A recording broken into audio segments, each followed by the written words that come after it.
mau bilang terima kasih lagi buat teman-teman yang hari ini sudah join, padahal hari Sabtu dan weekend dan sore-sore gitu ya, tapi mau nih datang ke acara Deep Tech dan belajar bareng. Jadi hari ini kita bakal ngomongin soal product management buat pemula. Terus nanti di sini kita kedatangan Mas Pau, Mas Prasetyo Andi Wicaksono, tapi dipanggilnya Pau aja biar deket ya gitu.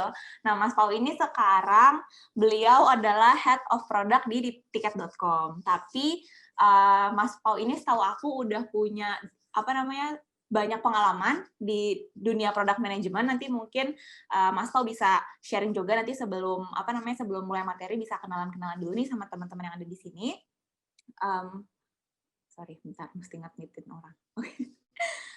Nah, terus sebelum kita masuk ke materinya Mas Pau, aku mungkin mau ngenalin Deep Tech dulu nih ke teman-teman kalau yang belum tahu. Jadi Deep Tech ini adalah sebenarnya organisasi non-profit yang bergerak di bidang teknologi gitu. Nah, kebanyakan inisiatif kita itu banyak bikin di konten pelajaran. Nah, kita tuh punya beberapa media sosial dan punya beberapa program juga dan punya podcast juga. Nah, ini salah satunya yang ada di sini gitu ya. Nanti kalau teman-teman yang belum follow media sosial kita, bisa ke deeptech.id di Instagram atau deeptech_id di Twitter, dan kita baru banget punya TikTok gitu. Nah, seru banget kan ini, kayak gimana sih konten belajar jadi-jadiin TikTok gitu. Nah, nanti mungkin teman-teman bisa masuk juga, ada di deeptech.id TikToknya kita.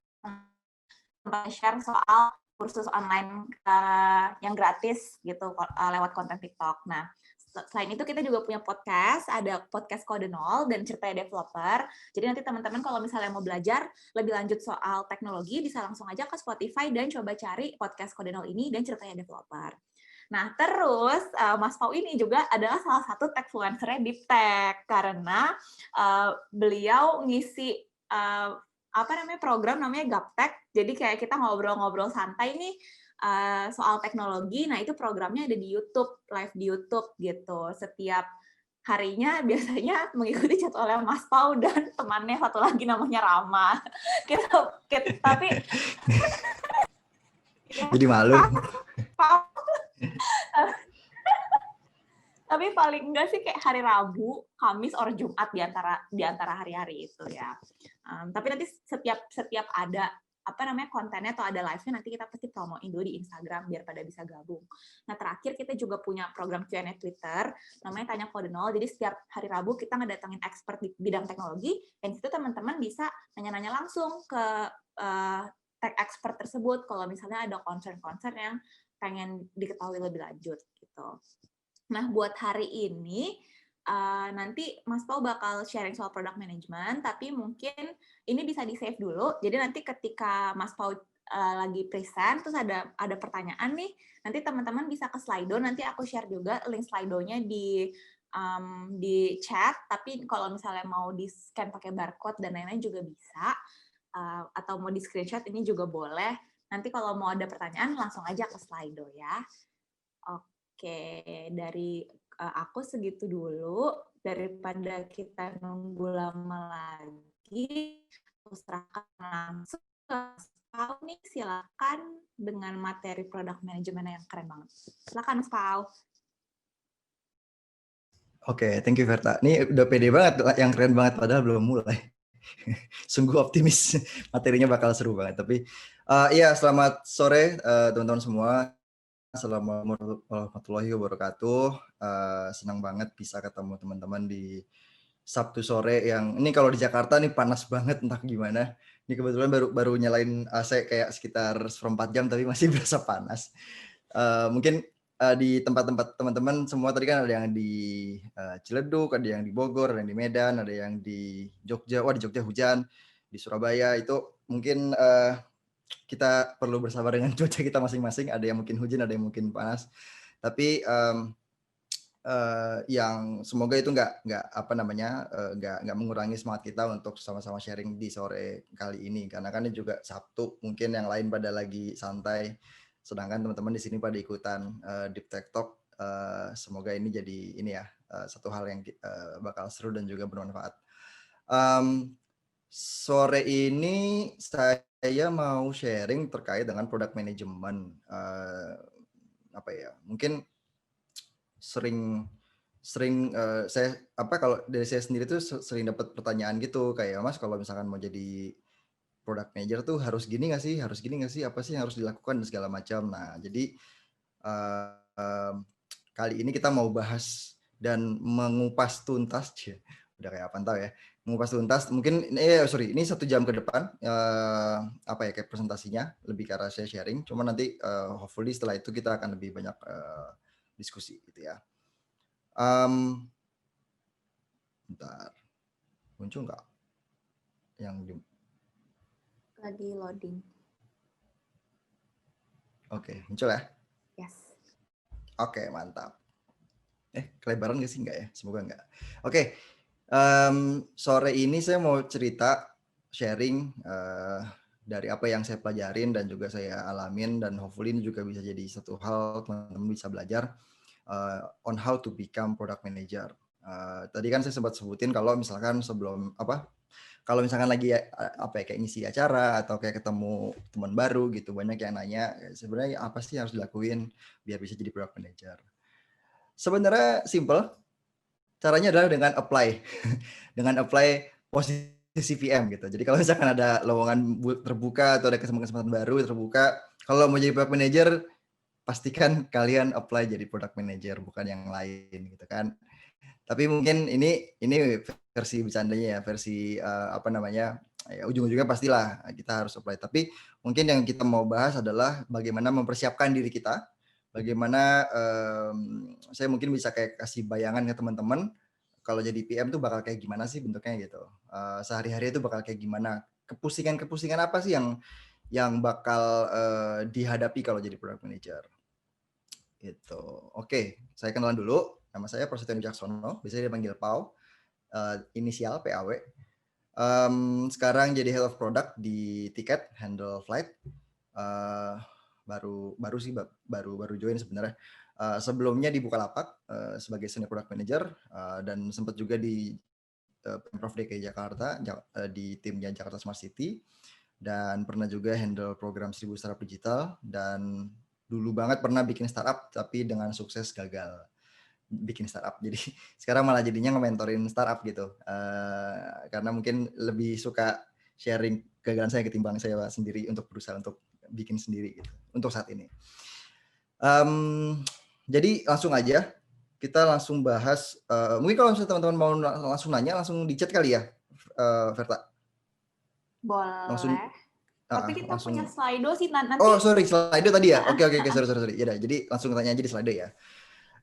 Oke, kita mulai dari pertanyaan ini. Sebenarnya kalau misalkan menjadi product manager tuh kita mungkin perlu tahu dulu kali ya apa itu product management. Karena kalau misalkan product management itu ada, terus bedanya ini sama project management apa? Bedanya ini sama business development manajemen tuh apa gitu, karena ada yang sempat nanya gitu juga, apa sih Mas bedanya project management sama product management gitu. Itu mungkin bisa kita bahas di sini. Jadi kalau misalkan kita kutip dari salah satu penulis buku, ini bisa dibilang kalau misalkan teman-teman mau jadi product manager, coba baca buku ini. Namanya, judul bukunya adalah Inspired. Yang nulis itu Marty Kagan. Sebenarnya Inspired bla bla bla gitu ya, saya juga nggak terlalu hafal. Yang nulis Marty Kagan, tapi di sini dia mencoba untuk mendefinisikan product management itu adalah suatu pekerjaan untuk mendiscover atau menemukan dan mengembangkan suatu produk yang punya value, yang valuable, yang usable dan juga visible. Nah, value jadi ada 3 hal di sini. Ada value-nya, mudah digunakan, dan juga visible untuk dikembangkan. Jadi kalau misalkan kita mau buat produk, kita perlu pastikan 3 hal ini ada, 3 unsur ini ada. Valuable itu gimana? Valuable itu adalah kalau misalkan kita bikin suatu produk itu tuh benar-benar menyelesaikan masalah atau memenuhi kebutuhan dari si customer atau si penggunanya produk tersebut gitu ya. Kalau misalkan produk itu nggak punya value, jadi orang tuh nggak punya alasan untuk ngapain sih cobain pakai solusi yang ini, ngapain sih pakai produk A yang baru ini, padahal ini sebenarnya nggak menjawab kebutuhan saya gitu kan. Jadi di situ unsur value-nya. contoh misalkan kalau saya itu apa ya, lapar gitu kan, kalau saya lapar, misalnya ada beberapa produk, mungkin produk yang lebih valuable untuk saya saat ini adalah nasi goreng ketimbang mungkin es kelapa jeruk gitu misalkan. Karena produk es kelapa jeruk ini ya nggak bikin kenyang, nggak menjawab kelaparan saya. Kalau saya haus, mungkin saya minum es kelapa jeruk gitu kan. Tapi kalau saya lapar ya saya yang menurut saya valuable adalah si produk nasi goreng ini. Usable itu berarti mudah digunakan. Jadi kita paham bagaimana cara menggunakannya, tidak berbelit-belit, tidak apa ya, tidak terlalu kompleks yang tidak perlu gitu ya. Jadi kalau misalkan ada nasi gorengnya, kita tahu cara makan nasi gorengnya seperti apa gitu. Mungkin produk produk makanan yang nggak usable itu mungkin kalau kita makan kepiting yang kepitingnya itu masih belum dibukain gitu, masih masih apa masih fully intact gitu ya, gimana sih, masih utuh gitu ya. Nah itu mungkin agak susah, itu mungkin usability-nya mungkin agak rendah gitu. Jadi kita butuh ada pengalaman sebelumnya, mungkin butuh apa ya, kemampuan tertentu untuk kita bisa mendapatkan apa yang bisa kita makan dari kepiting itu. Dan terakhir adalah visible. Visible itu adalah make sense untuk dikembangkan. Jangan sampai produk yang mau dikembangkan itu ternyata dia punya value, punya potensi untuk apa ya, mudah digunakan tapi nggak visible untuk dikembangkan gitu. Jadi ini juga perlu dilihat, kalau misalkan secara teknis ini tidak visible untuk dikembangkan, ya buat apa kita bikin produk tersebut, nggak bisa kita pursue, nggak bisa kita bikin. Nah terus kalau kita ngomongin product management itu, ini tuh berhubungan sama pertanyaan gini, kalau misalkan mau jadi product manager tuh saya harus ngerti coding nggak ya? Atau saya harus dari background IT atau enggak gitu? Atau saya harus dari apakah saya harus sekolah MBA dulu atau apa? Ataukah saya harus sekolah bisnis dulu atau apapun itu? Sebenarnya kalau misalkan kita ngomongin product management itu ada di tengah-tengah nih antara user experience-nya, antara teknologinya dan juga bisnis. Jadi nggak menutup kemungkinan untuk seseorang bukan dari apa ya, background-nya IT untuk bisa jadi seorang product manager. Bukan, nggak ada apa ya, nggak bukan berarti orang yang misalnya background-nya bisnis atau desain itu nggak bisa jadi product manager. Bahkan ada beberapa teman-teman product manager yang dia background-nya sama sekali tidak berhubungan dari 3 aspek ini. Bahkan ada yang mungkin sekolahnya dulu sastra, bahkan ada yang mungkin dia bahkan nggak kuliah gitu. Jadi kunci utamanya adalah bagaimana kita bisa memahami ada banyak apa ya, aspek dan juga point of view dari suatu produk yang mau dikembangkan gitu. Jadi ada unsur teknologinya, ada unsur user experience-nya, ada unsur bisnisnya. Dan product manager itu ya di tengah-tengah. Bagaimana kita bisa berkolaborasi dengan tim-tim yang terkait gitu ya. Jadi kita perlu bisa untuk ngobrol dan juga berdiskusi dan juga berkolaborasi dan koordinasi dengan teman-teman engineer atau developer, terus juga dengan teman-teman dari sisi bisnis dan juga teman-teman dari sisi desain dan juga UX gitu. At least 3 itu gitu. Jadi kuncinya di sini kalau misalkan mau jadi product manager itu skill untuk bisa berkomunikasi dengan baik, dengan apa ya, dengan efektif itu menjadi kunci kalau menurut saya. Jadi itu yang pertama. Dan yang kedua mungkin nanti akan ada beberapa hal yang bisa kita bahas lebih lanjut. Cuman ujung-ujungnya adalah kalau kita memang mau mendevelop produk yang menjawab solusi atau memenuhi kebutuhan dari si customer kita itu, kita perlu benar-benar suka sama problems-nya dulu. Kita benar-benar suka itu bukan berarti di kulitnya aja, tapi benar-benar kita tuh tertarik untuk mengulik problemnya. Sebenarnya apa sih yang terjadi gitu? Apa sih root cause-nya? Jadi kita tidak mudah puas dengan kalau ada permasalahan kita langsung bikin solusinya gitu, atau kita langsung bikin produknya gitu. Itu bukan satu hal yang apa ya, tepat gitu dilakukan. Jadi kalau kita tahu ada problem statement tertentu dari customer kita, dia punya kebutuhan tertentu, kita gali lagi untuk cari tahu kenapanya. Agar kita benar-benar tahu produk yang seperti apa yang cocok dengan kebutuhannya mereka. Misalkan masalahnya itu adalah orang itu lapar. Orang itu lapar kan, alasan orang lapar kan macam-macam. Ada dia lapar karena dia mungkin lagi sibuk kerja akhirnya nggak sempat makan, ada mungkin dia lapar karena nggak bisa masak dan nggak tempat jualan makan, intinya nggak ada makanan jadi, itu juga bisa. Dia kelaparan mungkin karena nggak punya duit, dia lapar karena mungkin dia bisa masak tapi mungkin gagal panen, atau dia mau masak tapi nggak ada gas. Ada banyak masalah, ada banyak reason atau alasan untuk orang itu menjadi lapar. Jadi kita perlu benar-benar gali kenapa orang itu lapar. Jadi karena kan nggak mungkin saat orang itu lapar karena gagal panen, terus kita kasih solusinya adalah ya kita kasih dia alat masak. Lah apa yang mau dimasak? Bahannya nggak ada gitu kan. Itu yang akhirnya kita perlu lihat relevansi dari produk atau solusi yang kita bakal kembangkan nantinya. Jadi kalau kita mau develop produk, yang kita butuh lihat adalah dan butuh pahami bagaimana kita bisa memahami pengguna kita dulu. Siapa pengguna kita? Siapa customer kita? Karena pada akhirnya kita membuat produk itu untuk mereka, untuk user kita. Ini akan jadi tricky kalau misalkan kita bukan pengguna dari produk yang kita kembangkan gitu ya. Itu akan lebih susah karena kan kita nggak bisa menempatkan diri sebagai pengguna karena kita bukan penggunanya.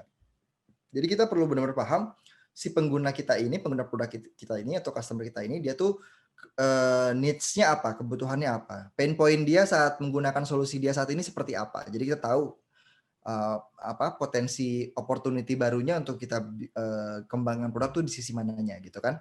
Nah, yang kedua adalah memahami produknya kita, scope maksudnya di sini. Berarti kalau ada masalah kita perlu tahu ini tuh sebenarnya positioning produk kita terhadap masalah itu di mana gitu. Apakah benar-benar produk ini bisa di-extend untuk menjawab masalah yang baru atau sama sekali nggak bisa. Sehingga ini akan membantu kita untuk mendefinisikan suatu scope dari produk kita. Jadi kita nggak fokus kemana-mana gitu jadinya. Gitu sih. Dan yang ketiga adalah bagaimana kita bisa memahami bisnis. Pada akhirnya saat kita mau bikin produk itu kan ada bisnis modelnya kan, ada bisnis proses yang berjalan di situ. Nah, kita perlu paham bagaimana bisnis itu bekerja, bagaimana kita bisa mendapatkan mungkin suatu suatu revenue misalkan atau suatu pendapatan kalau misalkan memang itu terkait dengan langsung ke bisnisnya. Dan yang terakhir adalah memahami industrinya. Jadi saat kita mau bikin produk terkait dengan lingkungan, ya kita perlu tahu industri pengembangan di bidang lingkungan itu seperti apa. Terus yang selanjutnya adalah untuk kita jadi product manager itu kita perlu develop product sense kita. Product sense itu ada beberapa aspek dengan kita membangun empati kita untuk bagaimana kemampuan kita untuk mensimulasikan mental proses dari beberapa kriteria atau konsumen kita ini, sehingga kita memahami betul apa yang dibutuhkan atau apa yang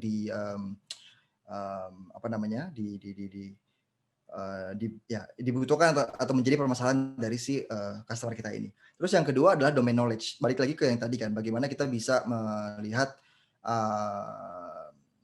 industrinya tuh seperti apa, bisnis itu seperti apa. Nah, domain knowledge ini, jadi kalau misalkan kita mau membuat produk yang terkait dengan kuliner, terkait dengan logistik, nah itu kita perlu tahu juga tuh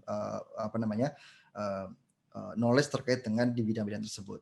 Dan terakhir adalah creativity. Bagaimana kita bisa melihat suatu permasalahan dari kacamata yang lain sehingga bentuk solusi atau produk yang kita kembangkan itu bisa dicari cara yang lebih efektif, efisien, dan juga mungkin lebih cepat untuk dikembangkan dengan cost yang mungkin lebih efektif di awal. Karena pada akhirnya pas kita mau develop produk, kita perlu make sure ini relevan dengan kebutuhan si pasarnya ini gitu kan.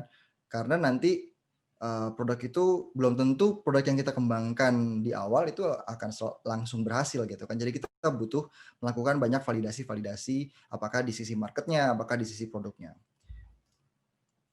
Selain itu kita juga perlu punya modal analytical thinking, bagaimana kita bisa membagi-bagi masalah yang besar menjadi masalah-masalah yang kecil, sehingga kita bisa mulai memprioritaskan suatu hal dibanding yang lain, mana hal yang paling urgent, mana yang tidak terlalu urgent. Kan beda nih, penting sama urgent kan dua hal yang beda. Jadi kita perlu lihat mana sih yang paling urgent, terus kita tackle duluan. Bisa jadi itu makanya di situ kita butuh analytical thinking. Yang selanjutnya yang tadi saya sebutin di awal, communication skill. Bagaimana kita bisa mengkomunikasikan apa gagasan kita atau apa feedback kita sehingga bisa dipahami oleh stakeholders kita. Karena kan tadi saya sebutin stakeholdersnya ada banyak tuh, ada dari sisi UX, ada dari sisi bisnis, ada dari sisi teknologi. Nah di sini skill komunikasi ini akan membantu kita untuk bisa apa namanya ya, membahas apa yang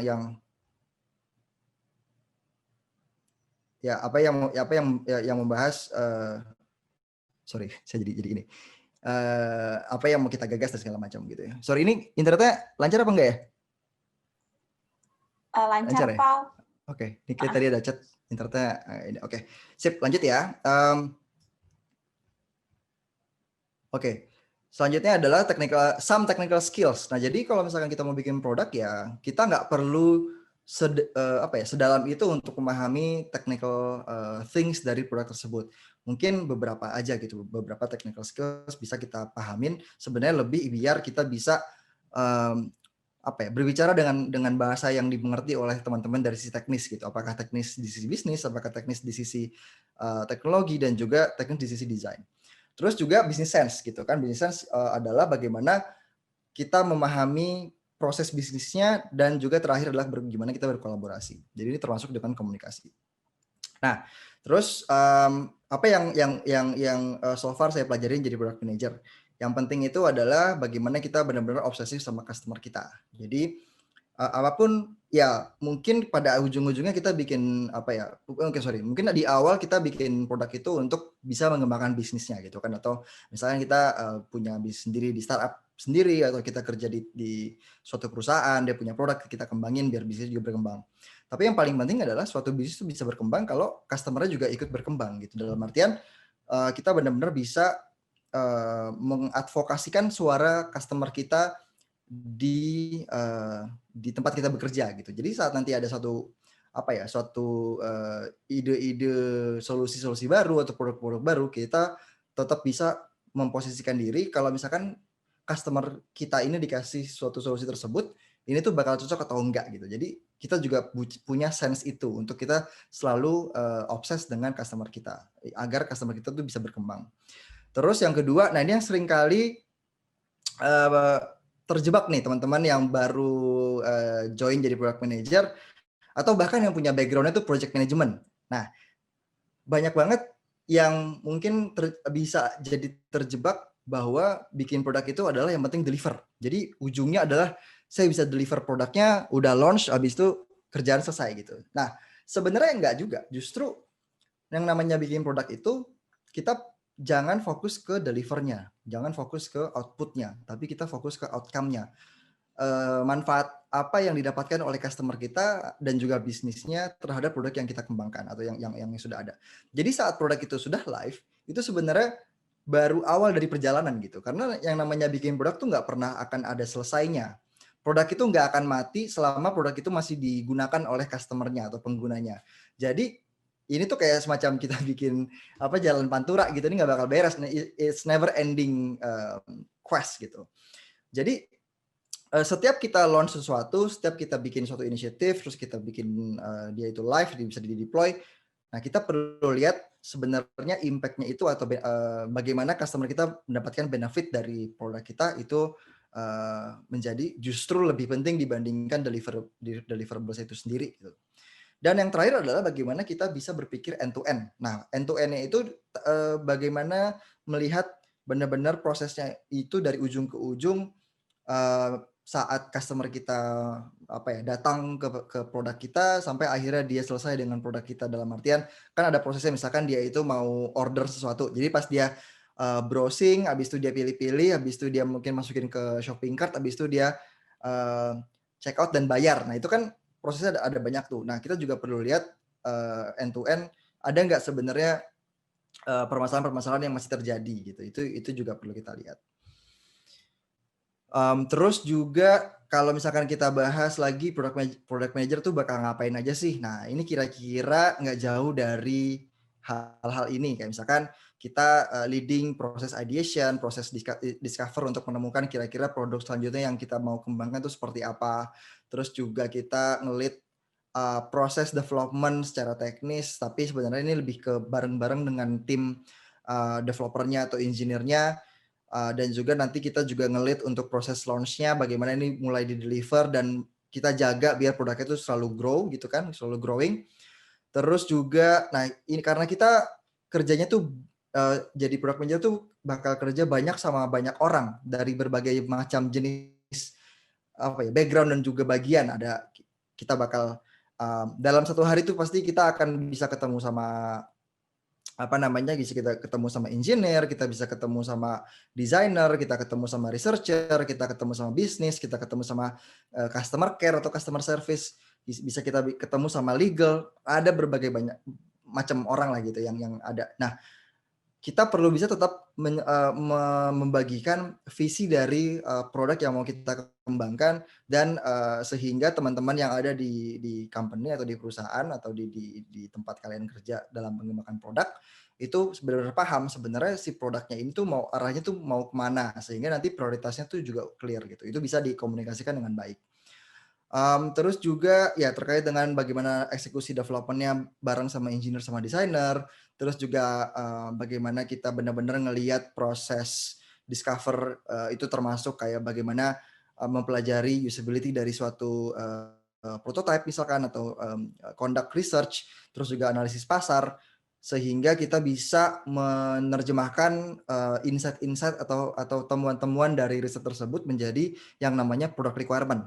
Nah, product requirement ini nanti yang kita coba terjemahkan dalam satu dokumen, dan dokumen ini akan diterjemahkan lagi jadi kayak yang namanya user story. Nah, user story ini yang akan digarap oleh teman-teman engineer untuk benar-benar dikembangkan menjadi satu produk tersebut. Dan juga yang nggak kalah penting adalah kita mendefinisikan dan juga menganalisis apa aja sih metrik-metrik yang akan menentukan atau mendefinisikan suatu kesuksesan dari suatu produk. Itu nanti akan saya jelasin lah masalah metrik ya.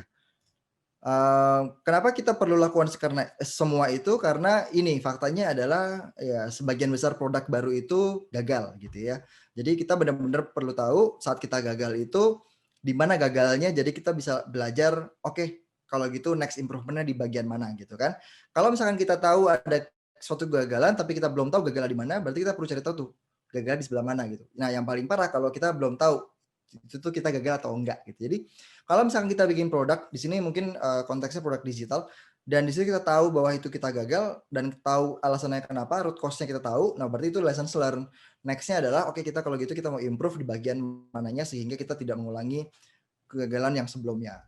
Kira-kira kayak gitu. Dan kita bisa lakukan dengan cara benar-benar kita mendekati customer kita dan menanyakan hal yang tepat gitu. Nah, menanyakan hal yang tepat ini bagian dari riset, bagian dari proses untuk kita memahami kebutuhan dan juga permasalahan dari customer kita tadi. Dan kita bisa tanya misalkan apa yang benar-benar yang kita gali adalah apa yang benar-benar dibutuhkan oleh customer kita, bagaimana kita menjawab kebutuhan ini, dan bagaimana produk ini bisa kita kembangkan sehingga membuat suatu keuntungan yang sustainable baik untuk si customer-nya atau untuk si bisnisnya. Nah, terus gimana caranya develop produk biar solve the problems gitu. Kita perlu tahu bagaimana ngedevelop produk itu sendiri. Jadi kalau misalkan teman-teman pernah lihat ini development life cycle ya gitu. Kalau misalkan yang versi versi klasiknya gitu ya, ini disebut dengan waterfall, di mana dari requirement satu arah ke desain, satu arah ke implementasi, testing, habis itu maintenance. Nah, kalau kita mau bikin benar-benar produk manajemen, kita nggak bisa menggunakan proses ini. Bisa aja, cuman hasilnya tidak lebih cepat daripada yang mungkin kita bisa lakukan, dan juga mungkin tidak akurat. Makanya kita perlu pahamin juga beberapa metodologi untuk kita bisa mengembangkan produk atau mengembangkan secara teknis gitu ya. Salah satu yang populer saat ini adalah menggunakan agile development, ada yang menggunakan Scrum atau beberapa variasi lainnya. Tapi intinya di sini saat kita mau menggunakan agile development adalah bagaimana kita bisa memiliki suatu mindset di mana kalau sebelumnya kita nanya tuh ke tim kita adalah ini kalau misalkan mau bikin nasi goreng butuh berapa lama gitu. Nah, dengan agile itu sebenarnya dibalik. Dalam 2 minggu ke depan, apa nih yang bisa kita capai? Nah, jadi benar-benar kita disiplin dengan waktunya dalam 2 minggu ke depan atau dalam 1 bulan ke depan, misalkan 4 minggu ke depan, itu apa yang mau kita achieve. Nah, itu yang membedakan development secara agile dengan yang lain gitu. Jadi benar-benar disiplin terhadap waktunya, atau dalam agile itu disebut dengan time boxing. Bagaimana kita bisa benar-benar nge-scope dari hari pertama sampai hari ke-14 di hari kalender atau hari ke-10 di hari kerja, misalkan satu sprint itu 2 minggu, apa yang mau kita achieve gitu. Sehingga hasil dari setiap waktu yang berjalan itu jelas gitu. Dan kita tahu next step-nya seperti apa dan yang masih PR untuk ditambahin tuh apa aja gitu. Terus kita juga perlu untuk memahami loop ini, di mana saat kita bikin sesuatu, terus jadi suatu produk. Nah, produknya itu pas udah live di pasar, udah live di production, itu tuh kita benar-benar belum selesai justru PR besarnya adalah bagaimana kita bisa memeasure atau mengukur keberhasilan dari produk kita atau at least performa dari produk kita. Kita perlu bisa mengukur itu dengan angka-angka tertentu yang kita tentukan dan itu akan menjadi data dan data itu perlu kita pelajarin lagi sehingga itu mungkin jadi lessons learned dalam mengembangkan produk selanjutnya gitu ya. Apakah kita improve dari yang sebelumnya atau mungkin justru ngedrop produk sebelumnya kita ganti sama yang lain, itu juga tergantung dari proses learningnya. Ini teman-teman bisa cari tahu lebih banyak terkait dengan double diamond. Cuman pas kita develop produk tuh mostly eksekusinya akan ada di bagian yang kanan ini yang di kotak merah. Dimana saat udah jadi potential ideas-nya gitu udah dikerucutin apa aja yang bisa dilakukan, developnya ada di sini dan bagaimana kita deliver, dan di sini ada proses yang secara loop bagaimana kita selalu tes apakah produk yang kita kembangkan sudah sesuai atau belum dengan kebutuhan dari pasarnya itu. Terus kalau dalam proses discovery-nya di depan itu tuh ada beberapa hal yang kita bisa lakukan dari riset. Ini riset kita lakukan. Jadi gini, sebenarnya ada banyak hal yang perlu dikerjakan oleh seorang product manager. Tapi product manager tuh nggak bisa kerja sendiri. Jadi pas prosesnya, contoh di flow ini tuh kita akan banyak kerja bareng sama UX researcher sama UX designer, gitu kan. Jadi di awal kita kerja bareng sama researcher untuk lihat gimana sih kompetitor kita, gimana sih secara kualitatif user kita mempunyai impresi terhadap produk yang mau kita kembangkan atau yang sudah kita punya sekarang. Kita bisa lakukan observasi dan seterusnya. Terus kita tentukan strateginya bareng-bareng. Terus kita desain bareng-bareng sama product design untuk bikin wireframe-nya secara yang low fidelity, baru nanti dibikin mockup.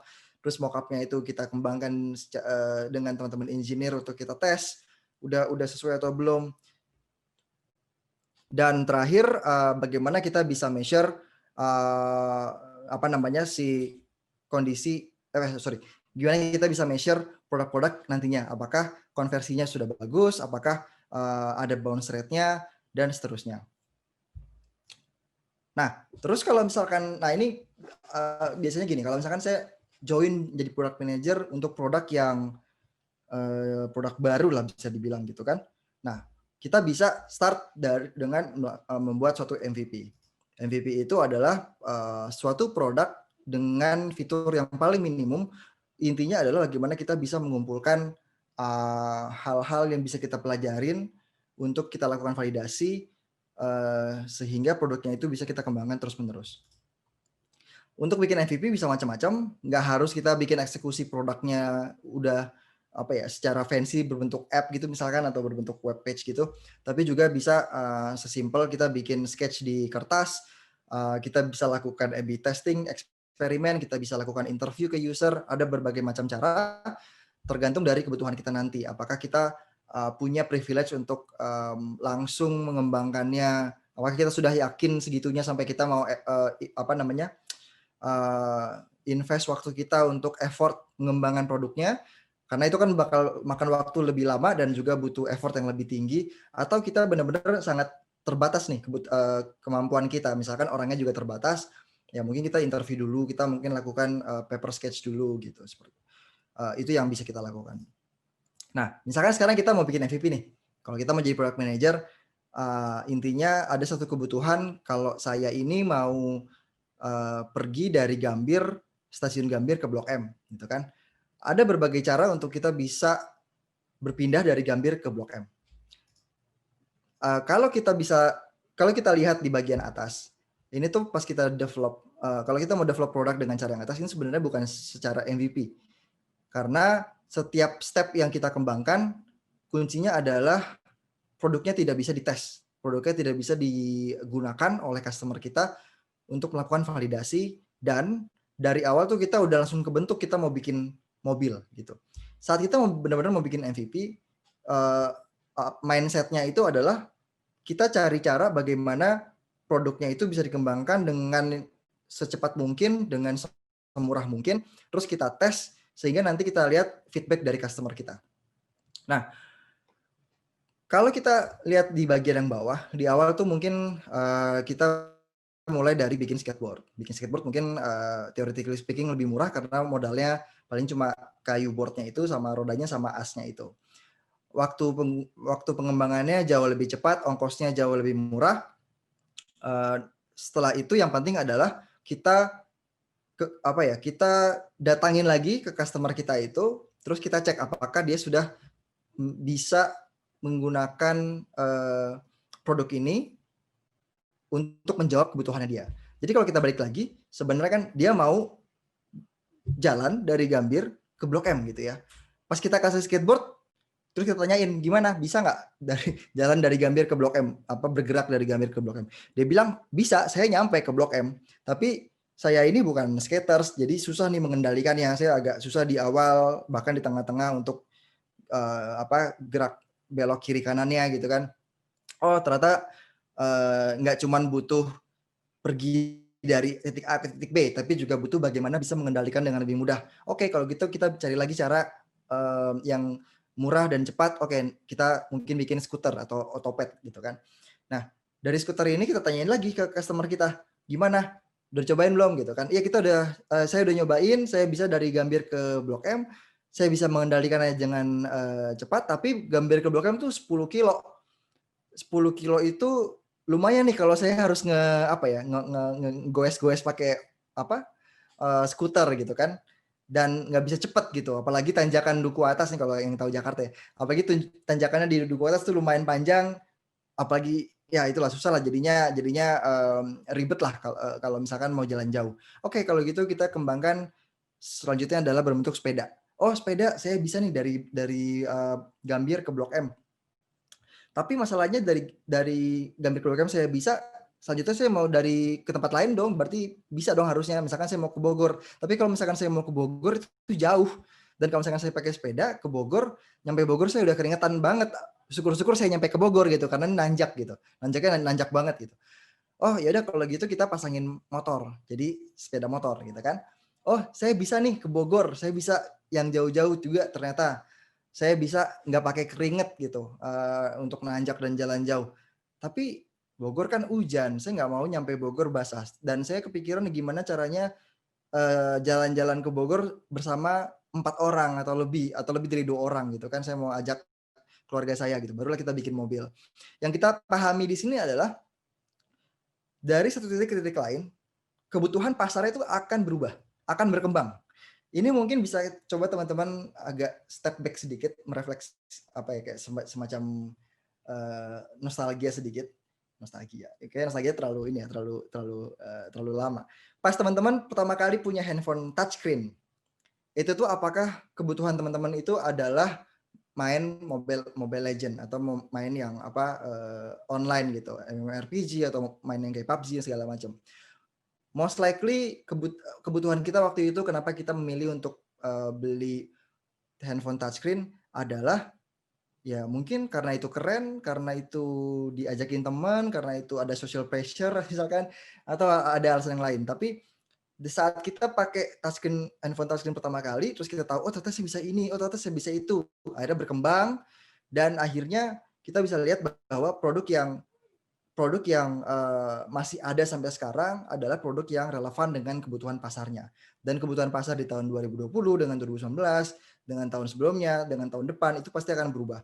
Jadi saat kita bikin produk, kita juga harus benar-benar tahu kebutuhan pasar kita itu seperti apa, sehingga kita perlu bisa menjaga produk kita itu selalu relevan. Jadi itu yang serunya, karena kita nggak cuman ngedeliver doang nih, kita launch habis itu udah nggak lihat, tapi kita lihat lagi, oh ternyata mereka shiftingnya karena pandemi, mereka lebih banyak butuh streaming video. Oke, kita bikin sesuatu. Oh, ternyata mereka lebih banyak mau bikin silaturahmi secara online. Oke, kita bikin produk yang bisa untuk mengakomodir itu. Misalkan seperti itu. Terus yang nggak kalah penting adalah kita perlu juga untuk mengukur apa yang penting, measure what matters. Dan di sini kita benar-benar perlu data. Kita butuh data. Karena data ini nggak cuma angka doang, tapi data ini bisa kita lihat sebagai perwakilan dari voice-nya user kita atau voice-nya customer kita. Tapi data sendiri tidak menyelesaikan masalah. Kita mereferensikan data ini untuk menjadikan baseline dalam mengambil suatu keputusan. Jadi kita perlu menjadi seorang product manager, kita benar-benar perlu bersahabat dengan data, suka dengan angka, dan benar-benar ngelihat sebenarnya apa yang terjadi based on angka. Gimana kita mengkuantifikasi suatu permasalahan. Karena nanti kalau misalkan kita mau bikin suatu produk, kita akan mulai dari apa nih produk. Kalau kita mau bikin suatu produk, kita mau bikin suatu solusi, definisi atau apa ya, kunci kesuksesannya itu nanti akan didefinisikan oleh suatu matriks apa. Bagaimana kita bisa mengkuantify itu? Karena kalau misalkan kita mau improving user experience, nah bagaimana kita tahu experience itu sudah improving? Bisa kita dapatkan secara kualitatif, tapi bisa nggak kita juga dapatkan secara kuantitatif gitu kan? Kalau misalkan ternyata user experience yang baik adalah kalau dia bisa menyelesaikan tugasnya dengan cepat, dia bisa melakukan order di bawah berapa menit misalkan, atau dia bisa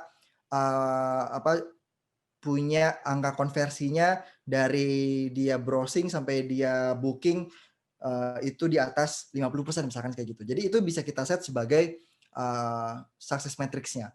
Dan setelah itu kita pilih matriks mana yang paling krusial, baru masuk ke proses untuk benar-benar menggali kira-kira matriks apa nih yang mau kita pursue duluan untuk kita menjadi tolak ukur apakah produk yang kita kembangkan nantinya sudah sesuai atau belum dengan kebutuhan pasar.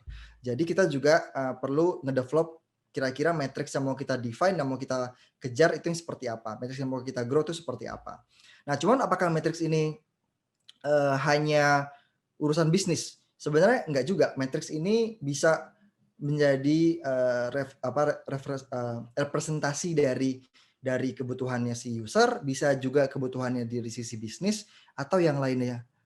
Misalkan dari sisi reliability secara teknis, reliability secara bisnis, dan juga kemudahan navigasinya itu juga bisa kita define dalam suatu matriks-matriks tertentu. Nah, terus untuk jadi product manager juga kita perlu bisa untuk fokus on the right time gitu kan. Karena ada banyak, kita akan menemukan banyak masalah setiap harinya. Dan kita perlu tahu permasalahan mana yang mau kita tackle duluan berdasarkan mungkin mana yang paling urgent dibanding yang lain. Nah, jadi salah satu caranya untuk bisa fokus adalah dengan kita membuat matriks di beberapa fase produk yang ada. Ini teman-teman bisa pelajarin lebih lanjut. Ada yang namanya Pirate Matrix, di mana ada 5 step atau 5 fase dari suatu produk di level akuisisi usernya atau akuisisi customernya, ada di sisi activation-nya, bagaimana kita mengkonversi orang-orang yang tertarik yang udah kita acquire menjadi konsumen aktifnya. Terus juga ada dari sisi retention-nya, bagaimana orang yang sudah menggunakan produk kita itu bisa kembali lagi aktif terus. Terus juga di sisi referral, bagaimana customer yang sudah yang kita punya sekarang bisa mengajak orang-orang baru. Dan terakhir adalah revenue-nya, bagaimana kita bisa dapetin revenue dari bisnis, dari produk yang kita kembangkan. Nah, setiap step-step ini, misalkan kita punya produk baru ini most likely kita perlu fokusnya justru di sisi akuisisinya dulu nih. Kita nggak mungkin nge-push suatu produk baru berhasil kalau revenue-nya adalah sekian rupiah gitu. Belum tentu. Bisa jadi kita perlu benar-benar lihat dari akuisisinya dulu. Saat kita bisa dapetin sekian ribu orang dalam waktu sekian hari, dan dia at least menggunakan produknya sekali dalam waktu 24 jam pertama setelah dia gabung, itu sudah menjadi definisi sukses dari produk tersebut. Karena kita mungkin nggak bisa secara apa ya, secara langsung untuk mengharapkan saat dia nyobain produk langsung beli gitu kan, nggak juga. Mungkin dia nyoba dulu, dia pengen cari tahu lebih banyak, dia pengen memahami produk itu seperti apa. Oh ternyata saya bisa melakukan sesuatu, baru di situ kita bisa kembangkan step by step-nya gitu. Jadi pada akhirnya kita perlu benar-benar melihat kebutuhan. Kita mencari tahu sebenarnya kebutuhannya itu di mana. Serunya adalah kita akan banyak ketemu sama banyak orang. Jadi kalau teman-teman ngerasa mungkin ini terutama mungkin yang kuliah kali ya, yang masih kuliah, ngerasa aduh saya tuh nggak tertarik untuk jadi seorang spesialis atau jadi misalnya apa yang jadi ahli dalam satu bidang. Saya suka banyak hal, saya suka ketemu banyak orang. Nah, ini mungkin product manager salah satu role yang cocok nih, karena saya juga ngerasa gitu pas saya zaman kuliah, saya nggak ngerasa, aduh, saya nggak mau jadi, kan kalau saya kan dulu kuliahnya IT, dulu saya nggak mau jadi programmer karena saya nggak ngerasa saya bakal mau kayak apa ya, ngejar biar jadi expert di satu bidang gitu. Saya suka banyak hal, saya tertarik dengan banyak hal. Nah, jadinya oh ternyata role product management ini jadi yang menarik karena ya itu saya bisa ketemu dengan banyak hal, saya bisa ketemu dengan banyak orang dan apa yang kita kembangkan tuh bisa benar-benar kelihatan. Apakah si konsumen kita ini menjawab apa ya, menjawab produk kita itu memberikan apa respon yang positif atau enggak gitu. Jadi itu kita bisa kita explore. Itu sih. Jadi buat teman-teman segitu dulu dari saya. Kalau misalkan mau bertanya, kita langsung lanjut ke Slido ya. Yang paling mungkin terakhirnya adalah kalau kita apa ya, lihat masalah untuk kita melatih sense kita, ya kita cari tahu kenapa dan cari tahu bagaimana kita bisa menanyakan hal yang lebih baik, yang lebih tepat, yang lebih akurat lah, sehingga kita bisa dapatkan jawaban-jawaban yang sesuai, sehingga oh ternyata produk requirement itu seperti apa. Mungkin itu dulu dari saya. Kembali ke Verta ya berarti. Oke, thank you Pau udah sharing hari ini. Keren kan? Gua nggak overselling tapi beneran keren. Oke, mungkin buat temen-temen yang baru join nih, aku mau kasih link Slido-nya. Kalau misalnya ada yang mau nanya, bentar ya, di chat. Oke, ini nanti bisa langsung tanya ke sini. Cuma tadi ada beberapa yang udah nanya. Nah, buat teman-teman yang misalnya belum tahu mau nanya apa, langsung aja ke Slido. Nanti bisa di-vote juga kan. Jadi kalau misalnya makin banyak di-vote, nanti makin kita duluin untuk jawab gitu. Nah, mungkin pertanyaan pertama nih, Pau, ada dari Anonymous. Oke, ini dia lebih nanya soal portfolio. Bedanya portfolio PM, loh hilang. Oh yang ini, bedanya portfolio PM atau PO dengan portfolio UX atau product designer itu seperti apa? Yang ini nih. Kayaknya Anonymous nih rajin nih nanya. Mute deh. Iya, gue lupa gue mute. Ini udah di unmute. Oh ya. Iya. Bedanya portfolio product manager. Portfolionya itu kita bisa lihat dari apa yang tadi saya share itu kan sebenarnya yang menjadi yang kelihatan apakah si product manager itu apa ya, performing bagus atau enggak itu saat kita benar-benar fokus ke outcome. Nah, jadi portfolio product manager itu lebih ke sisi apa aja outcome yang muncul, yang terjadi dari produk yang kita kembangkan sebelumnya. Jadi misalkan kayak gini, misalkan di pengalaman sebelumnya saya bikin produk A, di produk A ini saya bisa ningkatin akuisisi user dari berapa ke berapa dalam 1 minggu pertama misalkan kayak gitu. Atau saya bisa mengurangi cost dari berapa ke berapa, itu juga bisa. Atau ternyata saya bisa naikin retention dari berapa ke berapa. Itu bisa kita lihat dari pirate metrics yang tadi saya share, apakah di sisi akuisisi kita bisa naikin berapa, tapi itu tergantung produknya sih. Kalau misalnya produknya itu lebih banyak ke revenue, oh yaudah kalau gitu saya bisa ngelit produk ini sehingga produk ini dia growing di sisi revenue 300% dalam 1 bulan pertama misalnya gitu. Itu bisa kayak gitu. Sedangkan kalau kayak portfolio product design atau researcher itu kan lebih banyak ke mungkin hasil dari risetnya atau hasil dari desainnya. Berarti kan kayak bentuknya mungkin mock-up atau wireframe. Kira-kira kayak gitu sih. Paling yang PR-nya adalah kalau fresh grade, portfolio kayak gimana tuh? Nah, itu mungkin akan beda nih kalau kita ngelihat product manager yang fresh grade yang benar-benar belum punya pengalaman, kita akan lihat dari sisi bagaimana profilnya si orang ini, kemampuan dia berkomunikasi seperti apa, kemampuan dia berpikir secara analitis itu seperti apa. Jadi kayak kemampuan untuk apa ya, kalau ada masalah dia bakal ngapain, cara berpikirnya itu seperti apa. Nah, itu yang kita lebih lihat lah kalau untuk fresh grad yang memang belum punya pengalaman. Kalau udah punya pengalaman, kita bisa lihatnya dari sisi produk sebelumnya itu dia udah ngembangin tuh seberapa jauh, kira-kira kayak gitu.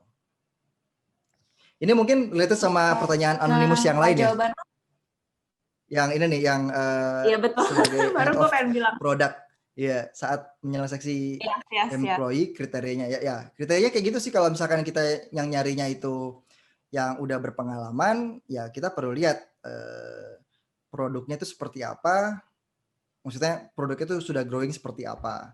Itu kan bisa dilihat dari sisi di CV-nya, pas interviewnya, pas tes kayak case study kan, nanti ada case study biasanya. Nah, di case study-nya itu jawabannya seperti apa, kan kita juga pengen tahu tuh cara berpikirnya seperti apa gitu kan. Apakah runut, apakah thoughtful, apakah end to end. Nah, yang kayak gitu-gitu kita akan lihat. Sedangkan kalau misalkan junior ya yang benar-benar fresh grade yang tadi saya bilang. Gitu. Oke. Mungkin yang ini dulu nih, karena yang anonimus yang pertama lagi nih, gimana cara jadi PM tapi background-nya IT. Ini kan relate banget sama lo nih, silakan Pau. Nah iya, balik ke diagram Venn yang tadi, itu kan ada tiga unsur tuh, ada teknologinya, ada user experience-nya, sama ada bisnisnya. Nah, sebagai orang yang background-nya itu IT, kita perlu isi pengetahuan di dua bidang lainnya gitu kan. Jadi di sisi experience itu bakal kayak gimana, di sisi bisnis itu bakal kayak gimana. Jadi yang saya pelajarin sih ya benar-benar perlu pelajarin gimana sih bisnis itu bekerja gitu. Jadi syukur-syukur kita bisa belajar bisnis juga sih. Tapi nggak harus yang kayak ambil kuliah bisnis atau gimana. Karena untuk jadi product manager itu ada berbagai cara. Ada dengan cara kita belajar sekolah, misalkan sekolah MBA atau sekolah bisnis, bisa kita ambil course, kita bisa baca buku, YouTube, meetup segala macam, atau kita nyemplung aja jadi product manager. Nah, kalau saya tipe nyemplung nih. Kebetulan dicemplungin, nyemplung, habis itu gimana caranya berenang, ya langsung belajar, oh ternyata kayak gini bisa berenang. Oke, jadi I did learn the hard way sih sebenarnya. Benar-benar cuman yang intinya itu kalau yang kita bisa pelajarin adalah yang kita belum tahu, bisnisnya, desainnya, ketemu customer seperti apa, cara bertanya kayak gimana, cara risetnya kayak seperti apa, itu yang kita perlu tahu. Gitu. Basicnya tadi gimana kita bisa menemukan empati, gimana kita bisa mengasah kemampuan analytical thinking, yaitu salah satu pondasinya lah. Gitu. Oke. Nah, ini ada pertanyaan tapi next-nya how to measure the product that will be used internally because it is not directly related to company's revenue. Ini kalau pertanyaan bahasa Inggris, nggak? Nggak usah, bahasa Indonesia aja dong. Biasa ya? Oke. Sebenarnya gini, tergantung bagaimana si company-nya itu menghitung suatu result. Kalau misalkan idealnya ya, kalau kita ngomongin ideal, biasanya kita idealnya apakah menggunakan KPI atau menggunakan OKR. Ini bukan OKR podcast ya, iklan. OKR itu Objective Key Results atau KPI. Biasanya kan antara dua itu kan. Nah, dan nggak melulu OKR atau KPI itu akan berhubungan dengan revenue secara langsung gitu. Jadi again balik lagi ke planning secara company. Kalau misalkan ada suatu internal proses yang mau di-improve, ada nggak cara untuk menghitung itu? Gitu. Apakah kita bisa lihat dari cost saving, misalkan operation cost-nya bisa saving by berapa Kita bisa lihat dari misalkan case komplain atau dari case tergantung konteks lah. Kalau internal proses biasanya ujung-ujungnya kan cost saving ya. Nah, mungkin bisa dilihat dari cost saving. Itu kalau monetary-nya, atau kalau enggak dari waktu prosesnya. Jadi misalkan sebelumnya itu seminggu, dengan produk ini cuma sehari jadi, sehari beres gitu urusannya. Itu juga bisa dilihat gitu. Cuman balik lagi itu butuh di-align dengan kebutuhan si company-nya, bagaimana melihat key result dari si produk yang mau dikembangkan nantinya. Gitu sih. Oke. Next-nya, Lanjut. Raihan dari Raihan. Rehan ya. Apa sih yang harus dipersiapkan sejak kuliah apabila ingin berkarir sebagai product manager? Ya tadi sih yang tadi saya share, belajar untuk lebih punya empati, mengembangkan empatinya gitu kan.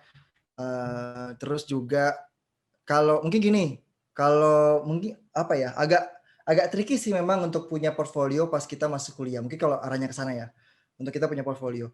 Tapi bisa jadi gini, kalau misalkan kita bisa lakukan kita bisa ikutan intern misalnya ada intern di posisi produk analis misalkan, atau kayak produk yang terkait sama produk gitu. Kalau ada intern kita ikutan untuk kita lebih tahu bagaimana produk itu di develop gitu ya, untuk dapat sense-nya itu dulu gitu, at least itu sih.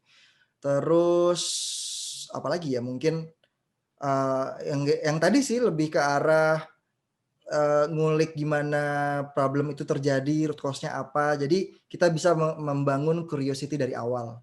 Itu sih. Soalnya kalau misalnya kita selalu penasaran, biasanya kita benar-benar nggak puas tuh kalau ada satu masalah sebenarnya apa sih yang terjadi. Misalkan ada satu masalah, ada masalah begal gitu ya di jalan. Ada begal di jalan, apakah solusinya harus pasang CCTV yang ratusan juta? Belum tentu. Kalau kita cari tahu root cause-nya, oh ternyata begal itu terjadi karena gelap, bisa jadi solusinya adalah pasang lampu, bukan pasang CCTV. Pasang lampu kan cuma modal berapa rupiah, jauh lebih murah dibanding CCTV. Saat udah terang, ya begalnya pindah ke tempat yang lain yang lebih gelap, tapi setidaknya tempat itu berhasil. Ya udah apa-apa juga. Tapi di situ kita bisa mulai nge-develop analytical thinking kita. Gitu. Nextnya ini ya, what do you think about the Spotify model? Wah, ini kayaknya teman-teman PM nih. Menurut saya sih Spotify model ini ya, Spotify model di struktur organisasinya ya berarti ya. Kalau misalkan yang belum tahu konteksnya, Spotify model itu timnya itu jadi tim yang sifatnya matrix. Matrix itu intinya satu orang tuh dia punya dua jenis lead, ada functional lead, ada business lead-nya. Jadi beberapa prinsipnya itu adalah product manager itu dia nggak nge-lead tim engineer, tapi dia itu peers, bukan Pevita Pierce ya, tapi peers. Nah, karena si engineer itu dia punya functional lead yang namanya engineering manager, sedangkan product manager itu dia cuma peers kerja bareng sama mereka selevel. Terus si product manager itu dia punya functional lead-nya itu head of product atau VP produknya, sama dia punya business lead-nya atau kayak semacam VP atau CEO dari si vertical atau business unitnya gitu kan. Kalau menurut saya sih karena so far pernah melewati pas di Bukalapak pakai Spotify model ini, terus juga tahu juga beberapa tempat menggunakan ini, justru lebih enaknya karena plusnya dulu ya. Plusnya adalah kita bisa jauh lebih fokus ke apa yang kita perlu kerjain, yang kita perlu kita grow gitu. Kalau kita jadi product manager, kita benar-benar fokus ke produknya, gimana produk itu bisa kita grow. Jadi kita how-nya untuk bikin produk kita bisa benar-benar delegasiin ke teman-teman engineering gitu. Terus kita nggak terlalu fokus untuk nurturing engineer-nya sebagai sebagai talent maksudnya, tapi ada tugasnya si engineering manager yang punya tugas untuk nurturing teman-teman engineer-nya. Cons-nya itu adalah karena itu benar-benar dibagi, jadi kita fokus ke kerjaan kita, sehingga untuk kolaborasi yang kolaborasi yang membutuhkan beberapa vertical unit atau business unit yang berbeda, itu mungkin agak susah di awal karena nggak terbiasa, karena mereka terbiasa untuk kerja bareng tuh secara unit kecilnya, tapi pas beberapa unit kerja bareng, nah itu mungkin agak butuh waktu gitu untuk mendapatkan pace yang diharapkan. Paling itu sih pros and cons-nya. Kecil. Oke, ke Anonymous selanjutnya. Ini rajin ya Anonymous ya. Pertanyaan banyak. Kegiatan sehari-hari selama product manager apa aja? Wah, kalau product manager itu kalau dilihat di kalender itu salah satu orang yang paling sibuk seantero perusahaan. Ya, karena kerjaannya kebanyakan meeting. Apakah meeting sama tim engineer maksudnya di timnya masing-masing, apakah meeting sama partner atau supplier atau bisnis partner di eksternal, apakah meeting ketemu sama desainer untuk sync up sama bisnis, sync up sama, pokoknya banyak sync up-nya gitu, banyak sync up, banyak alignment. Karena kan tadi kita kerja banyak sama stakeholders, jadi kemampuan kita untuk bisa engage stakeholders kita, untuk manage ekspektasinya, itu jadi hal yang penting. Jadi ya kebanyakan kerjaannya adalah ketemu orang gitu untuk aligning dan segala aligning, kita review bareng-bareng. Ya itu.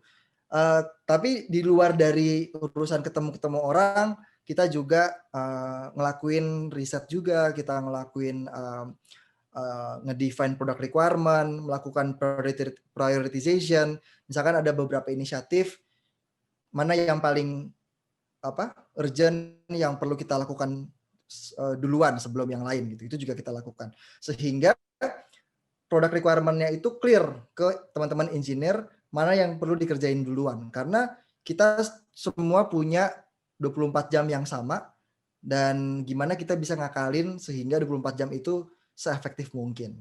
Itu sih. Oke. Next-nya jenjang karir product manager. Jenjang karirnya sebenarnya macam-macam. Tapi nggak jauh-jauh dari awalnya junior dulu. Junior, terus tengah-tengah mungkin medior atau yang biasa, habis itu senior. Terus habis itu ntar dia bisa jadi head atau dia jadi principal, bisa kayak gitu. Ntar dari head ke yang udah di level director, misalkan jadi VP atau EVP gitu-gitulah. Cuman semakin tinggi jenjang karirnya biasanya akan jauh lebih hands off, ya tipikal lah ya. Kalau junior hands on banget, makin ke atas lebih strategis. Jadi mungkin di awal-awal junior itu taktis banget, tapi ke atas tuh lebih strategik. Kira-kira kayak gitu sih. Oke. Next-nya dari Egi. Modal utama. Ya. Modal utama menjadi PM lah ya tadi. Oke. Empati dan segala macam. Tapi cara gaining trust ini menarik nih. Cara gaining trust dari tim-tim yang berhubungan. Cara untuk sebenarnya nggak kita nge-gain trust, tapi kita nge-earn trust. Trust itu adalah satu hal yang kita earn, bukan kita gain. Jadi gimana kita bisa kita earn trust itu adalah pertama kita giving trust ke tim kita. Itu yang nggak kalah penting. Kita perlu trust tim kita. Terus gimana kita bisa dapetin buy-in. Jadi kalau misalnya ada satu project, terus kita perlu kerja bareng sama beberapa orang, gimana kita bisa dapat buy-in? Kita set clear objektifnya apa. Kita set clear alignment-nya di mana. Kenapa saya butuh kamu dan apa yang saya butuhkan dari kamu tuh clear gitu. Dan ekspektasinya apa. Dan itu vice versa. Ekspektasi gue apa, dan kalau gitu ekspektasi lu apa.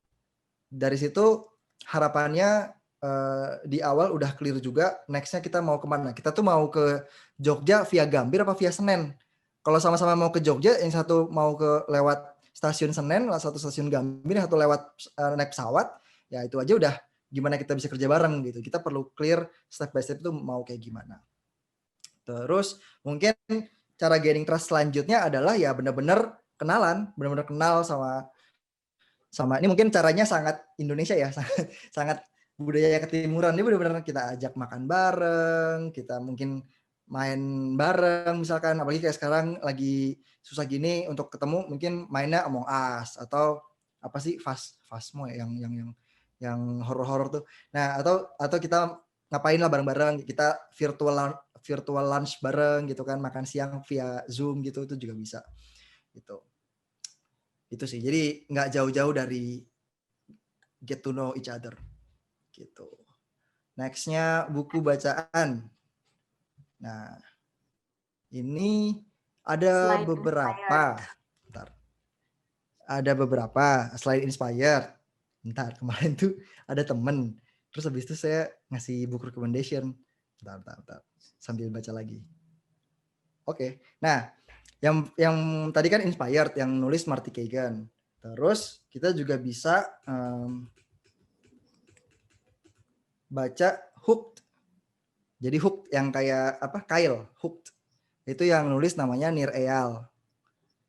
Terus kita juga bisa baca namanya The Lean Product Playbook. Itu yang nulis namanya Dan Olson.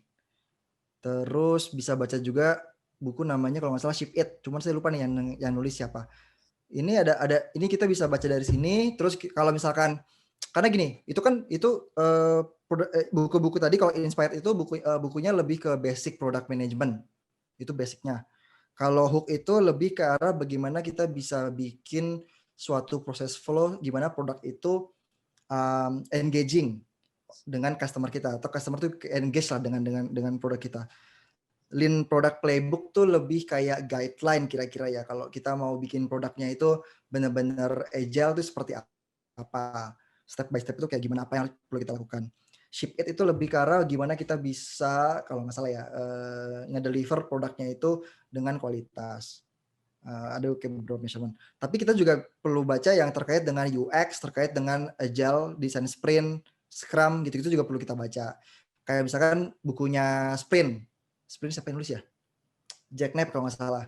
Terus kita juga perlu bisa baca juga Measure What Matters. Itu sebentar, siapa ya? Measure What Matters siapa yang nulis ya? Coba kita googling dulu nih. Ya, kita googling ya. Measure What Matters juga. Measure What Matters. Book.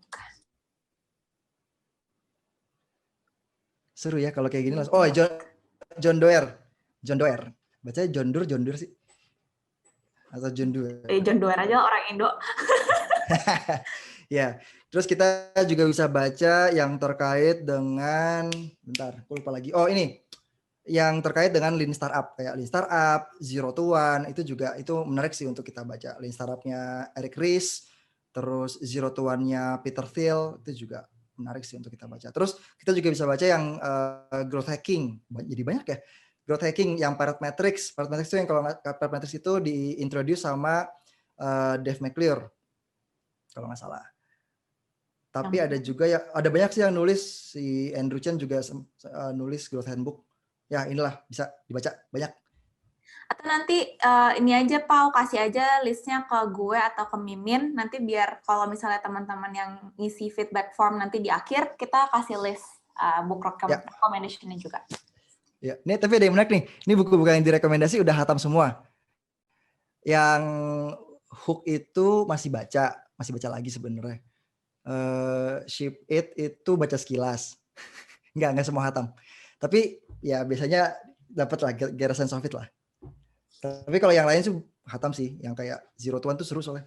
Zero to One, Hatching Twitter tuh seru. Lean Startup juga seru, Sprint juga seru. Gitu sih. Oke, next Anonymous lagi. Ngembangin fitur, banyak fitur yang mendadak. Ini kayak curhat ya.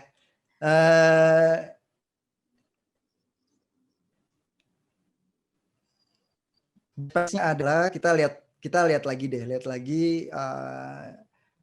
oh ini berarti yang curhat kayaknya engineer ya. Bapak atau ibu seorang engineer berarti mungkin.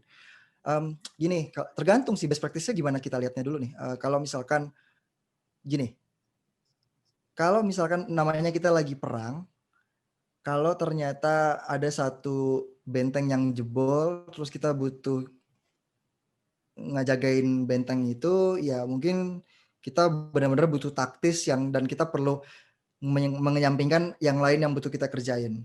Nah, yang paling penting sebetulnya gini, ekspektasinya apa dulu gitu. Ekspektasinya apa, objektifnya apa, trade off-nya apa. Misalkan pandemi, berarti ini most likely di quarter 2 itu tuh parah itu di Q2, Q3. Karena pas udah mulai kan mungkin ada beberapa fitur yang wah kita harus ngerjain ini, ngerjain itu dan segala macam. Nah, tugasnya seorang PM adalah untuk bagaimana caranya meng-own masalahnya, nge-own isunya itu seperti apa. Oke, itu sifatnya dia memang dadakan mungkin itu request dadakan dari mungkin kita lihat dari sisi customer service-nya atau mungkin dari BOD, mungkin dari manajemen atau mungkin dari bisnis atau mungkin dari yang lain gitu. Ada berbagai macam, karena kan namanya requirement akan bisa datang dari berbagai macam penjuru ya. Nah, tugasnya seorang product manager itu untuk benar-benar ngelihat oke, kalau misalkan harus mendadak itu tuh yang bakal kayak gimana sih mendadaknya gitu. Ada nggak stop gap yang kita bisa develop, jadi apa ya, istilah itu kayak quick wins lah, kayak kita bisa ngedevelop itu cepat, at least kita tambal dulu sementara selagi kita beresin yang mungkin lebih sustainable gitu. Kalau saya sih bisa gini, kalau misalkan ada emergency, itu biasanya ada 3 step yang saya pikirin. Yang pertama adalah gimana, ini anggapnya kayak ada bendungan bocor. Yang 3 cara, 3 step. Step yang pertama, apakah udah ke tumble duluan? Udah ke tumble duluan, udah kita stop, kita udah pull the plug atau belum? Yang kedua adalah apa quick wins-nya? Gimana caranya kita nambel dulu secepat mungkin. Yang ketiga baru apa sustainable solutions-nya. 3 itu yang selalu kita perlu lihat gitu. Jadi selalu ada emergency apapun itu bentuknya, pandemi kah atau segala macam. Apakah kita udah kayak semacam pull the plug-nya sehingga tidak nyebar kemana-mana. Terus apakah kita bisa deliver dengan suatu quick wins-nya itu, dan gimana kita bikin yang lebih sustainable.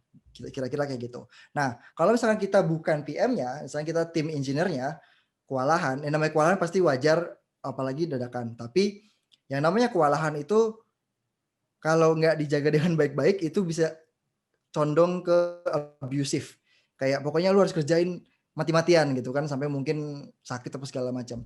Nah, di sini kita perlu benar-benar bisa nge-challenge balik ke product manager, lu mau semuanya kerjain, orang kita cuma segini, mana yang mau kita kerjain duluan. Itu yang diskusi itu butuh kita punya bareng-bareng sehingga kita bisa mikir bareng-bareng gitu. Itu sih kira-kira perspektifnya. Okay. Ini ada yang nanya di chat? Ada yang nanya. Boleh? Atau boleh dong, dulu? silakan. Dari Martun, kalau ada kasus company dengan mindset omset, company dengan mindset omset, gimana cara ngembangin produknya supaya grow? Nah, definisi grow itu apa dulu nih? Grow secara omset atau grow secara yang lain? Ujung-ujungnya results-nya mau apa dulu? Success metrics-nya apa dulu? Nggak melulu company dengan mindset omset itu benar-benar punya produk, semua produknya untuk urusin omset secara direct gitu. Kalau misalkan omsetnya bagus tapi cost penaltinya juga gede, net-netnya kan juga nggak cuan nih. Karena mungkin omsetnya gede 100 juta tapi cost-nya 200 juta.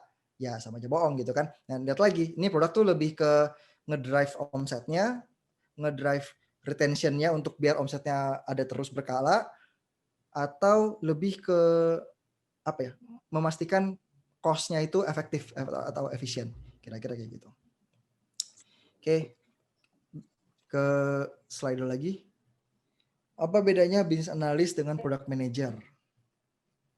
Nah, ini tergantung dari definisi di company-nya, karena macam-macam sih. Ada business analyst itu nyerempet jadi product manager, itu ada business analyst itu benar-benar lihat aspek bisnisnya, habis itu potential solutionnya apa. Tapi potential solutionnya itu mungkin nggak melulu berbentuk produk, mungkin bisa berbentuk yang lain gitu. Jadi sebenarnya business analyst ini ada irisannya dengan role-nya product manager, karena product manager juga butuh bisa menganalisis marketnya tuh kayak gimana, behavior kayak gimana. Tapi mungkin agak bedanya adalah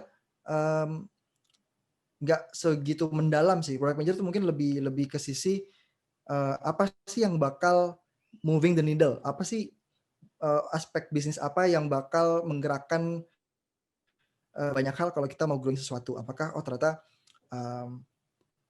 ternyata dari bisnis proses yang ada, kalau kita bisa acquire lebih banyak, kita bisa growing produknya dari sisi revenue misalkan, atau kita bisa growing di sisi customer acquisition-nya. Jadi tergantung dari definisi, tapi business analyst dengan product manager itu memang ada irisannya sih. Sama-sama ngelihat bagaimana bisnis condition, tapi product manager itu tidak sedalam itu untuk melihatnya. Oke. Next. Sorry. Gimana caranya nentuin prioritas untuk nyelesain sebuah problem? Serta untuk nyelesain sebuah problem perlu jangka waktu maksimum berapa lama? Sorry, bagaimana menentukan prioritas untuk menentukan prioritas. Menentukan prioritasnya itu ada berbagai cara. Ada yang sesimpel kita define impact versus effort. Ujung-ujungnya kan kita idealnya adalah jadi kayak kita bikin kuadran impact low impact, high impact, low effort, high effort gitu kan. Ujung-ujungnya kita pengen cari mana solusi yang low effort tapi high impact gitu. Itu impact versus effort. Kita juga bisa pakai cara yang frameworknya Moscow, must have, nice to have, must have, ya itu yang kayak must have, nice to have segala macam Moscow. Saya nggak terlalu ini pakai sih kalau Moscow. Bisa pakai Kano models. Yang pakai Kano tuh dia bikin grafik juga namanya Kano model. Bisa juga pakai frameworknya itu ICE atau RISE. ICE itu singkatan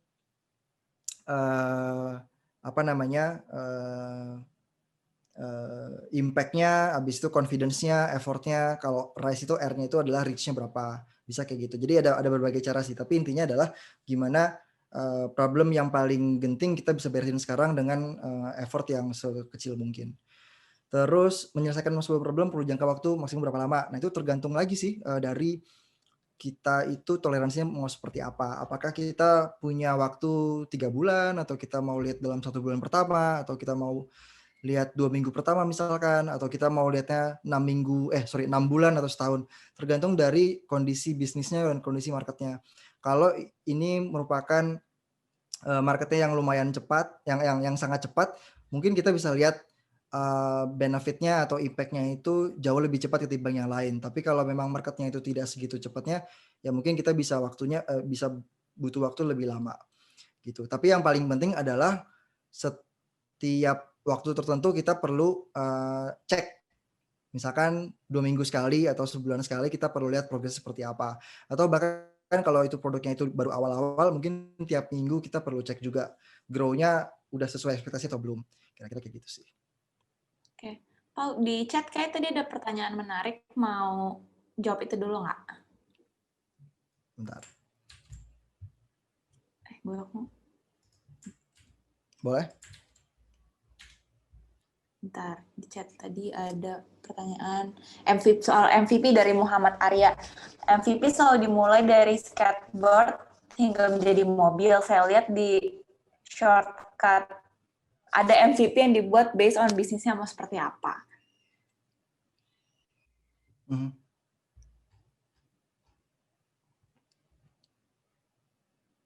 Mungkin ini kayak itu Oke, ya ini juga ini perspektif yang juga menarik karena ya mungkin contoh yang skateboard tadi agak lumayan ekstrim sih. Tapi itu setidaknya memberikan contoh yang lebih gamblang terkait dengan fase per fasenya. Walaupun realistisnya adalah nggak se-ekstrim itu sih sebenarnya. Jadi again balik lagi dari ini mana sih Windows Zoom-nya? Bentar.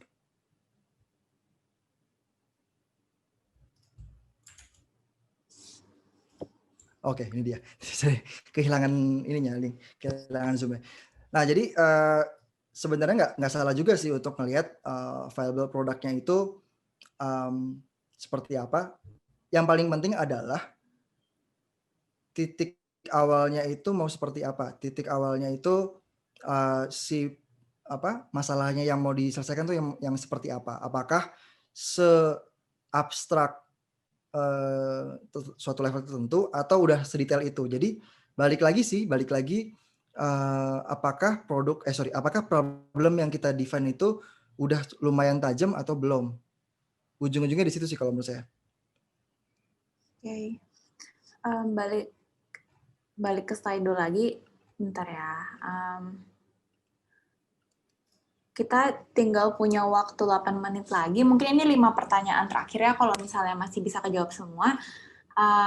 Ini ada pertanyaan selanjutnya. How to train end-to-end thinking process ya Mas? Impact-nya jadi masih saja kesulitan ketika menuliskan user story dan acceptance kriteria PRD-nya. How to train end-to-end thinking. End-to-end thinking-nya itu kita perlu latihnya apa ya? Mungkin gini, kalau misalkan produknya itu sudah live ya kita perlu lihat gimana sih post launch-nya itu seperti apa. Terus pas kita proses discover itu tuh apakah flow-nya sudah mengcover semua atau belum. Jadi caranya mungkin gini sih, ngelatihnya karena kita kerja dengan banyak orang, dengan banyak stakeholders, kita juga butuh untuk menggali juga sih, menggali kayak way of thinking-nya mereka, jadi tahu juga aspek-aspeknya apa aja gitu. Terus misalnya kita kerja bareng sama researcher, kita kerja bareng sama data scientist, kita kerja bareng sama analis, kita kerja bareng sama bisnis development-nya misalkan gitu. Jadi untuk dapetin end-to-end-nya itu kita coba lihat perspektifnya mereka tuh terhadap produk kita seperti apa gitu. Jadi hopefully end-to-end thinking ini nggak cuma ngebantu kita dalam bikin produk requirement, tapi juga bisa membantu kita dalam gimana kita bisa bekerja sama dengan si timnya itu gitu. Jadi kalau misalkan kita udah tahu perspektif dia dari si bisnis itu adalah bagaimana biar bisnis prosesnya itu as smooth as possible. Berarti pain point-nya dia adalah mungkin currently bisnis prosesnya itu nggak sesmooth itu. Kalau kita bisa come up dengan suatu produk requirement yang bisa menyelesaikan masalah itu, jadi lebih gampang nih kita untuk koordinat sama dia gitu. Karena in parallel gue juga bakal beresin pain point lu nih gitu. Itu juga bisa kita latih gitu.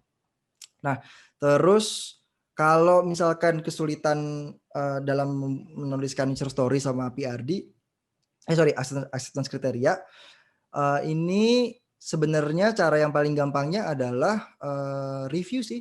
Kita minta teman-teman kita PM misalkan yang satu tim yang konteksnya sama atau skopnya serupa gitu untuk review bareng gitu. Itu kalau misalkan mungkin bisa dilakukan itu akan jauh membantu gitu. Jadi kita bisa punya extra pair of eyes gitu yang ngeliatin PRD kita kayaknya ini belum deh. Oh kenapa lu nambahin ini segala macam, ada proses reviewnya itu. Gitu sih. Okay. Next-nya cara estimate waktu buat engineer, designer, dan lain. Nah, cara estimate waktu ini mau nggak mau urusannya jam terbang sih. Urusannya jam terbang karena kita sangat sucks dalam mengestimasi apapun. Karena kita hanya berencana dan Tuhan yang menentukan. Kalau misalkan kita ngomongin di engineer dulu. Kalau engineer-nya itu dia udah dalam tim agile atau kayak scrum team gitu.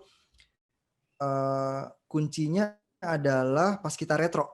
Pas kita retro, kita juga lihat velocity dari timnya itu bisa berapa story point, satu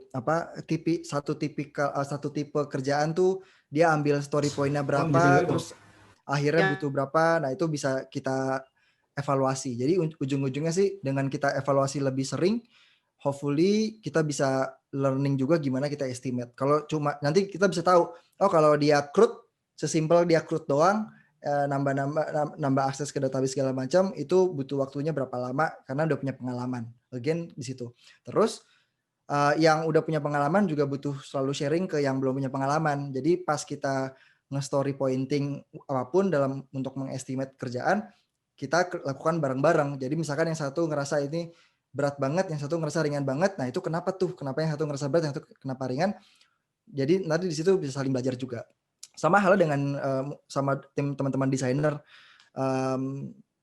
Again, kita juga butuh evaluate gitu, saat dia coba untuk mengembangkan desainnya itu misalkan di awal 1 minggu, nanti kita cek poin lagi aja dalam 1 minggu udah kayak gimana. Kalau misalkan ternyata tidak sesuai ekspektasi, oke, mungkin next-nya kita butuh ngecang kerjaannya lagi atau waktunya kita tambah. Kira-kira kayak gitu sih. Ujung-ujungnya adalah evaluasi berkala gitu. Oke. Next-nya, izin bertanya terkait output versus outcome. Gimana kita definisin outcome dari produk yang kita kembangin? Outcome itu biasanya kita lihatnya dari perspektif customer atau dari point of view-nya si pengguna kita. Seberapa aktifkah mereka, jadi misalnya gini, kalau kita bikin nasi goreng, outputnya adalah berapa banyak nasi goreng, berapa banyak porsi nasi goreng yang kita bisa buat dalam 1 hari. Berapa banyak berapa banyak orang yang datang, itu juga mungkin bisa sebagai output, bisa sebagai outcome. Tapi yang jelas-jelas kayak outcome tuh kayak gini, seberapa sering dia datang lagi, seberapa sering dia ngajak temennya untuk makan nasi goreng di tempat kita, seberapa cepat dia makannya, seberapa habis, kayak dia tuh kalau makan tuh, dari 100% orang yang pesan makan kita, berapa banyak yang benar-benar habis, ludes, licin gitu, berarti kan dia kayak sesuka itu dengan nasi goreng kita. Atau ternyata ada yang kayak makannya nggak habis gitu, pas kita tanya mungkin enak tapi porsinya kebanyakan, jadi situ kita bisa tahu. Nah itu jadi output itu lebih ke dari sisi kitanya yang ngedeliver, tapi outcome itu lebih ke sisi customer kita itu punya impresi apa gitu sih. Oke, ini last question ya, Pau. Mungkin kita jawab yang ini kali ya. Karena kalau kalau jadi product manager harus bisa ngoding apa enggak, jawabannya udah dijawab ya, tadi. Iya, udah jawab tadi. Ya, terus nggak harus. Even nggak usah perlu bisa coding. Yes. Nah ini mungkin lebih ngomongin riset, bedanya riset UX research dan product manager apa? Biasanya sih di tingkat kedalamannya sih sama fokusnya. Kalau risetnya product manager itu biasanya terkait dengan nantinya gimana prioritas dari satu inisiatif dengan inisiatif yang lain. Projection atau potential impact-nya tuh bakal kayak gimana, sejauh apa gitu kan, benefitnya ke customer tuh bakal kayak gimana. Terus effort-nya tuh bakal seberapa jauh. Tapi kalau masalah effort dan segala macam sebenarnya nggak harus product manager yang melakukan risetnya, tapi bisa minta tolong tim terkait untuk lakukan itu. Hal yang sama dengan kalau usability research. Nah, usability research itu biasanya di-handle lebih banyak sama teman-teman UX researcher untuk melihat konsep testing, apakah konsep itu sesuai dengan kebutuhan atau enggak. Secara usability itu sejauh apa tingkat usability-nya, mudah atau enggak gitu kan. Nah, itu mungkin lebih banyak ke UX researcher. Tapi kalau urusannya product discovery itu product manager juga bisa involve untuk sama-sama untuk memproses insight dari UX researcher dan saling nge-challenge juga gitu. Kayak misalkan bisa mengkritisi satu sama lain. Nah, itu yang bisa dilakukan sih di proses research. Kira-kira kayak gitu sih. Oke, nah segitu aja ya teman-teman, karena ini kita sudah habis waktunya juga. Thank you banget, Pau, hari ini udah sharing-sharing sama teman-teman yang datang di Deep Tech Talk dan juga udah mau jadi pembicara di Deep Tech Talk juga. Nah, buat teman-teman tadi kan pada nanya tuh bakal dapat presentasinya apa enggak, bakal ada di YouTube apa enggak gitu kan. Nah, iya, kita nanti bakal upload ini di YouTube, tapi mungkin delayed ya. Nanti kalau misalnya teman-teman pengen tahu, bisa cek aja ke YouTube-nya Deep Tech Foundation. Nanti kalau udah di-upload pasti ada di situ. Dan buat kalau yang mau minta slide presentasinya, silakan dulu isi feedback form. Nanti mungkin Mimin Deep Tech bisa kasih linknya nih di chat. Jadi isi dulu, kita tunggu sampai akhir hari ini. Nanti besok mudah-mudahan bisa besok atau Senin kita kirimin presentasinya. Sama tadi buku rekomendasi yang dari Pau tadi yang Pau sempat omongin gitu. Jadi bisa ke bit.ly/feedback DTTalk 14 atau scan QR code-nya dan nanti mungkin Mimin Deep Tech bakal nge-share link ini di chat. gitu. Nah, buat teman-teman yang masih mau nanya-nanya ke sama Pau, mungkin bisa tanya aja langsung gitu ya, karena tadi aku lihat masih banyak pertanyaan. Bisa ke Instagram atau ke Twitter, terus sama ya handle-nya @prau_, bener nggak Pau? Iya. Ya. Kalau di Twitter nggak pakai underscore. Oke.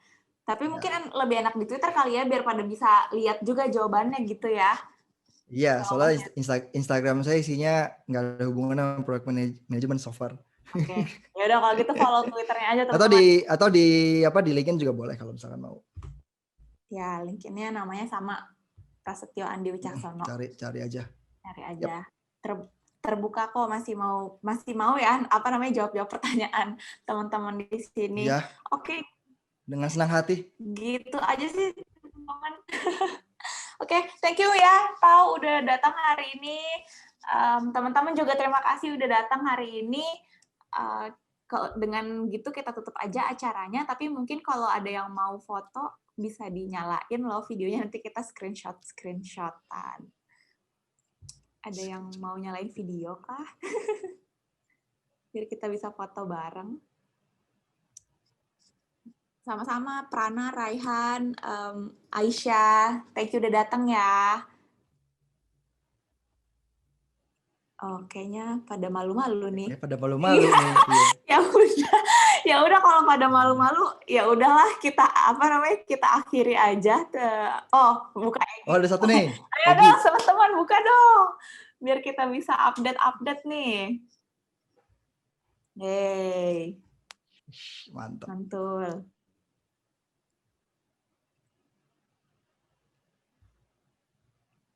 Kita tungguin semenit.